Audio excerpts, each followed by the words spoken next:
There's a train going by. Good timing.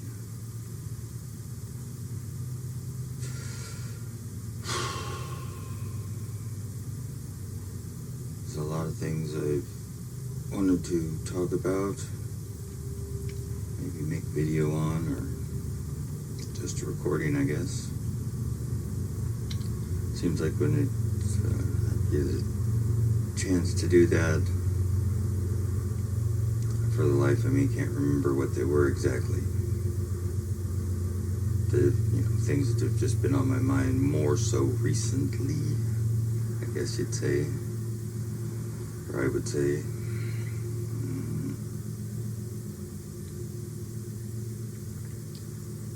We've just been SPRAYED out. Has anybody noticed the increase in the all-white sky?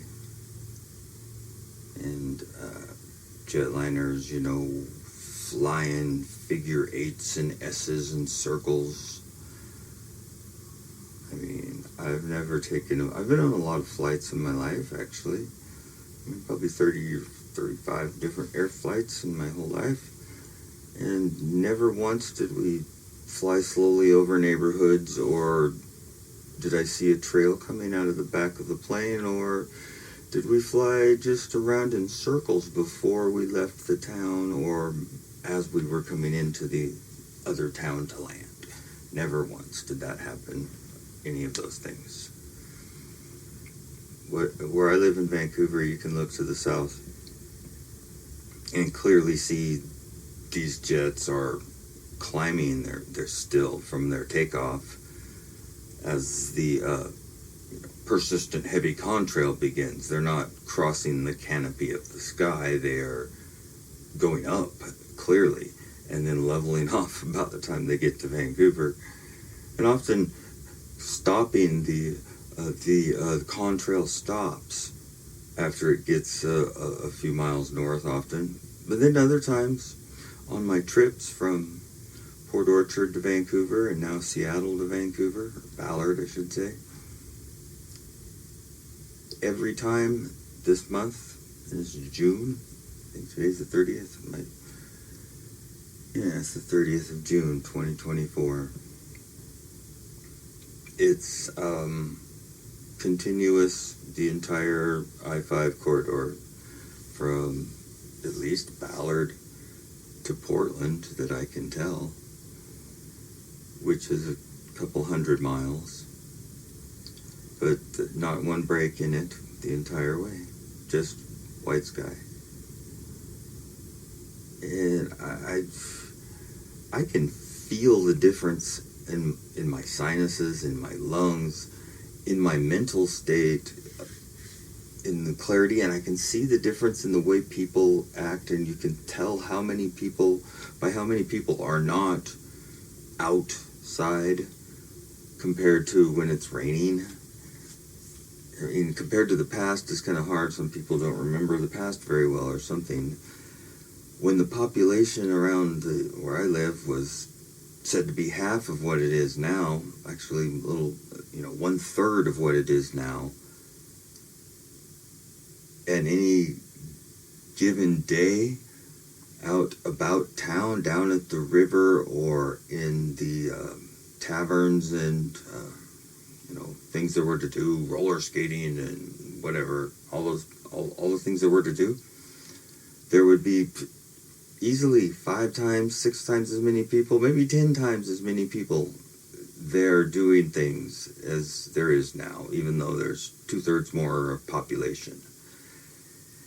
And my mom seems to think it's the attraction of the internet. The internet, people don't want to go outside; they just stay in their homes and be online, and that's why. Which I don't really believe that to be the case. It's unpleasant outside. I grew up in a very nice environment, actually, and I remember the forest, because I grew up in the Columbia River Gorge. I've got a good memory in my mind of you know, the amount of wildlife and types of animals and creatures and that there were to be found or seen on any given day in the spring, summer, fall, and winter around here. And basically the ecosystem is died. If you go up into the national forest now, it is quiet as a graveyard. You know, you'll see some of the larger animals here and there. There's some deer and some elk and some bears, and they're probably moving into town to find more food. Oh crap! But the other animals, the skunks, the porcupines, the possums. There's still some possums around, but not like there used to be. No skunks that'd be seen, really. Like even ran over in the road. No porcupines I've seen in decades. But the dragonflies that were green and purple basically disappeared and were replaced by dragonflies occasionally that are black and red. Slugs that used to be everywhere are basically gone. They were brown and green. And now if you find one, they're underneath something really hidden away from the air, and they're orange, which is kind of gross. And the frogs are virtually non-existent anymore. There used to be a lot of frogs in this area. You'd hear them at night, you know, as well as the crickets. The crickets are pretty much left. The grasshoppers left a long time ago. We used to have grasshoppers in all the fields around here, and now there isn't. There's no grasshoppers. Used to have the ladybugs, you know, ladybugs. Their little shells, you know, ladybugs come floating in, right?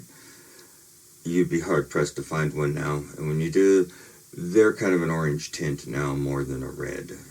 We've got these new bugs that look like they're the shape of like a knight's shield or something from, you know, old England, with that little point and the, you know, 3 points on the top, kind of in a rounded bottom. The shield bugs is what I call them. And underside of their wing shells, they're an orange-red color, really bright orange-red color. They don't seem to bite. They just seem to sneak into places, like open your drawer and there'll be one underneath with all the clothes in the back just sitting there, and it's alive, just sitting there. Like, what the hell? I've seen them in, you know, large swarms outside too, but that was years ago. They seem to have tapered off a bit. But every now and then I see one. I find one in some strange place, just sitting there. Or, you know, not in some strange place. I don't know. But that's that they, yeah. Anyway, the ecosystem is dead. Basically, you know, the birds that would eat the slugs or the frogs or the salamanders or the bugs or the crickets and the grasshoppers, you know, the singing birds, the little Tweety birds, they used to be all over in this area. Every spring, the air would be filled with, it was like the beginning of Bambi, you know. And tweeting birds and bunny rabbits running around. That's right, the rabbits, there used to be cute rabbits around here. Now if you see a rabbit, they're scraggly looking and they're kind of discolored, more gray than brown.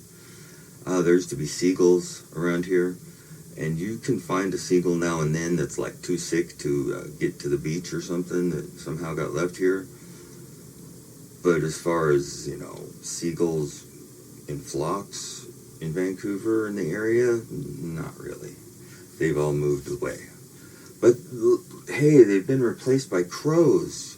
Now there's always been crows here, but now there's more crows times 10 than I can ever remember at any point in time. There are crows out the yang everywhere. And the crows act strange in that there's not a whole lot of predictability as to when they're going to be out and squawking in the tree above you and when they're not. Because I've seen them on nice, clear, totally clear, but sunny days. And when it's fairly clear, and they'll be out squawking all over. And then I've seen them on the same type of day, and there's not a crow to be seen anywhere, and they're all or nothing with the crows. I've seen them out when it's raining, too, on blustery days, and crow on every tree. But then I've seen it on other blustery days. It's like they just decided not to come out. So I haven't figured a pattern to them yet. They kind of defy the pattern. But one thing is for sure is there are way more crows now than there's ever been. There's pigeons that are moving in. I can't stand a pigeon. So it's crow and pigeon season, as far as I'm concerned. I mean, with a slingshot or something, give them a fair chance. But still. That's why I put, a scoop of shot in a little cup in my slingshot. I'm going to build that. Just wait. We'll murder a crow. Anyway. Crows out the gang everywhere. Crows out the wazoo. Squawking their little heads off or not being out at all. What's the difference? Yeah. Shoot. Crows everywhere. What's with the crows? I don't get it. They coordinate their entire group across the entire town. But when they are out, I catch them swooping across my path, pretty much wherever I go. I don't always see them, but if I lean forward a little and I happen to be or something, and my peripheral upper vision is as I'm driving, they tend to fly in front of my car. Now, I'm sure they fly in front of other people's cars too, or over them, more so over it than in front of it. I've had periods of time when birds would just inexplicably try and fly in front of my car and fly in front of my motorcycle when I was driving as well. In fact, last summer, I had an owl dive bomb me from probably 100 yards up as I was going 70 down the freeway in the center lane in, moderate traffic. And I saw something up there, looked like a big bird. I thought maybe it was a hawk at first. And I glanced up, and I'm just riding along. I looked back at the road, and I glanced up again, and I saw that it was a lot closer, and it kind of looked like an owl. And I thought, that's weird. And it was the middle of the day. And as I was approaching an overpass, actually, the 500 overpass, I'm on 205 going north, I glanced up one last time before I went over to the overpass, and just in time to duck, and I saw its tail feathers drag across the top of the windshield on my Goldwing. I saw its claws, but the claws didn't hit its claws on the windshield. It was going straight for my top of my helmet. It was like it was going to snatch me up or something, right? Well, I'm going 70 down the freeway in the middle of the day. An owl, big owl too. From what his size of his feet that I saw on his tail feathers, I guess he was 15, 20 pounds. Just pretty good sized owl. Not a really big owl. I've seen some gigantic owls around here before, but that's a whole nother story. The owls. And okay, well, I might as well tell the story. Okay. Back in, let's see here. When Alex, my son, was, 4, 5, we lived in this little trailer house in a trailer park. next to an elementary school. It was an old elementary school that they tore down eventually. And there was a school storage facility building, like a huge barn in the corner of the lot that the school was on.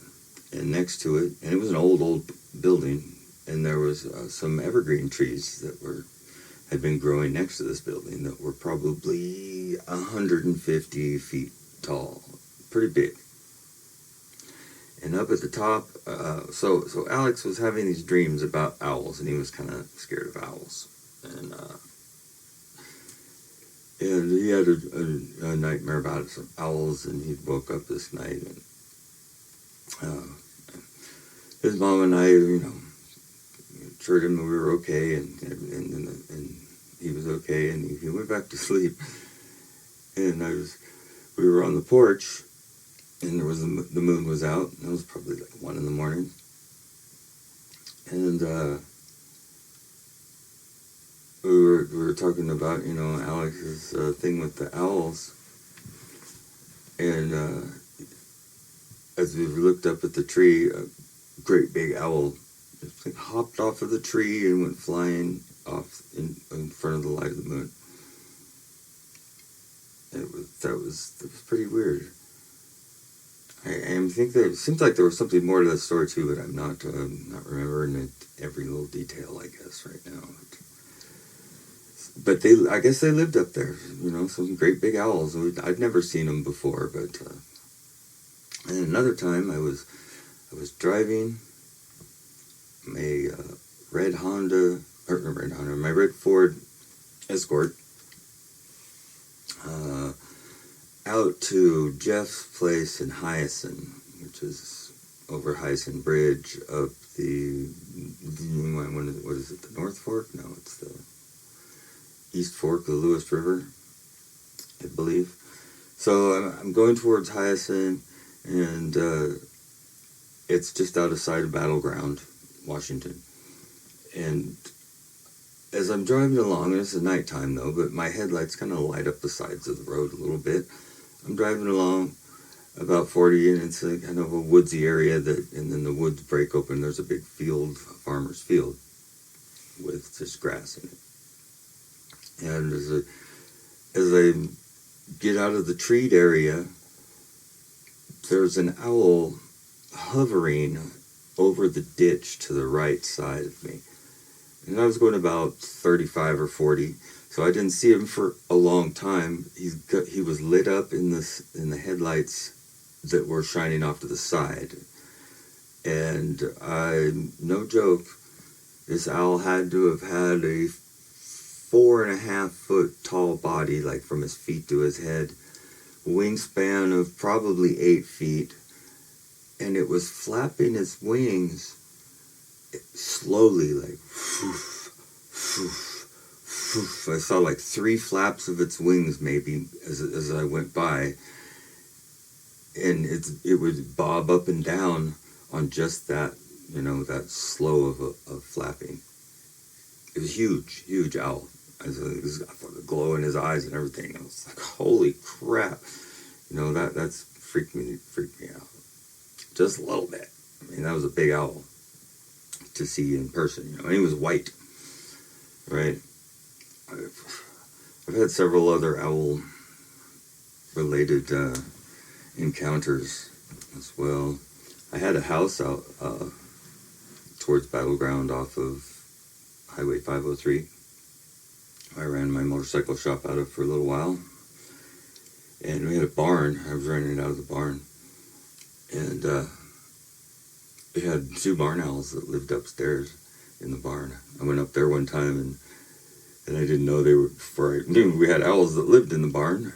And I was just looking around, and next thing I know, I've got an owl, and it's just not a very big space up in the attic of the barn. It's like maybe, a 7-foot ceiling in the middle, and then it slopes down towards the sides. And there was like rafters in there, but no drywall. It wasn't finished in the rooms, but it could have been. And the owls, these owls were probably about 1.5 feet tall, were flying circles around me between the rafters and around I went running to the stairs and got out of there, and I left him alone. That was tricky. That was a close encounter with owls. Yeah, the owls dive bombing me. That was weird. The owl alongside the road that was gigantic. Alex's dream and the owls that were in the tree.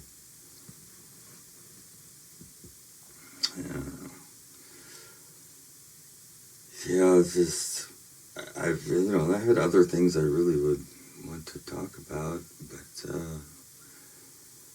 I'm just bugged by the damn Kimberly T rails.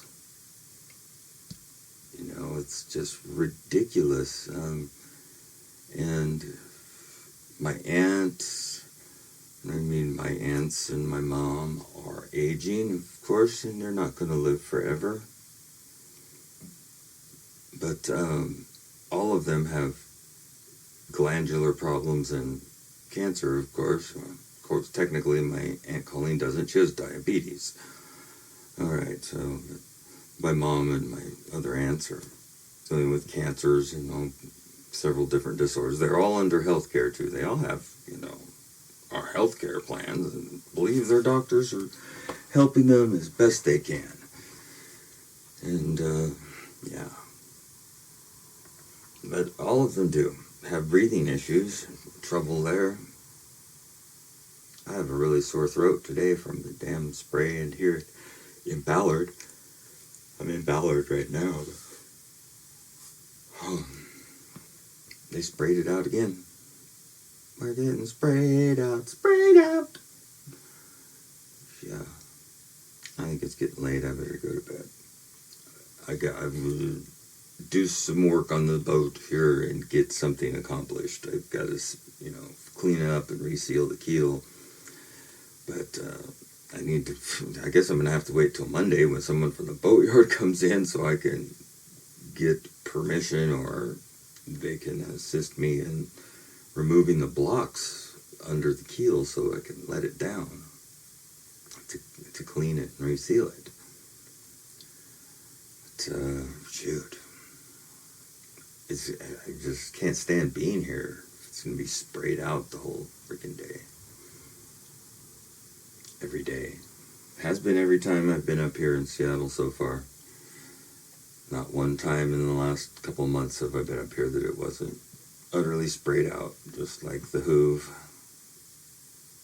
Yeah, I guess I should be done recording now because I've got quite the sore throat going on, and my ears are starting to ring, telling me that the airplane volley is probably about to fly over. And it's really crappy here because, when today there was I don't know, it seemed like 20 in a row, but it's probably only like 6 or 7 at a time in a row, but it's staged a few minutes apart, so 20 minutes straight of airplanes just fucking going over. Right now I got the ringing in my ears, so more like in my brain. Shoot. Alright, take care.